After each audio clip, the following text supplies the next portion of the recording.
राजकारणात निष्ठेची किंमत ही शून्यच असते. हे पुन्हा एकदा सिद्ध झालंय. कारण एकनाथ शिंदे यांनी उद्धव ठाकरे यांना पुन्हा एकदा जोर का झटका दिलेला आहे.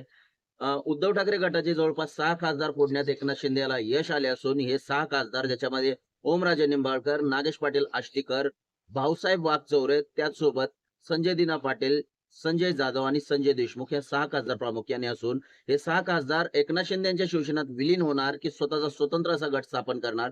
कारण या संदर्भात त्यांनी ओम बिर्ला जे लोकसभेचे अध्यक्ष आहेत यांना पत्र देखील दिले असून याकडे ओम बिर्ला काय निर्णय घेतात त्याच सोबत त्याच वेळी ऍट द सेम टाइम जे उद्धव ठाकरे गटाचे जे गटनेते आहेत अरविंद सावंत लोकसभा खासदार यांनी देखील ओम बिर्ला यांना पत्र लिहिलं असून त्या पत्रामध्ये त्यांनी विनंती केली की उद्धव ठाकरे यांच्या गटाला विनंतीला मान देऊन उद्धव ठाकरे यांना विचारात घेतल्याशिवाय ओम बिर्ला यांनी कोणत्याही प्रकारचा निर्णय घेऊ नये. त्यांचा जे विलिनीकरण आहे ते थांबवावं किंवा त्यांना स्वतंत्र गटाचा दर्जा देऊ नये अशी विनंती देखील ठाकरे गटाने केल्याचं समोर येत आहे. परंतु एकनाथ शिंदे यांनी जे ऑपरेशन टायगर राबवलं याच्यामध्ये कुठेतरी उद्धव ठाकरे यांचे 6 खासदार गळाला लागलेले आहेत.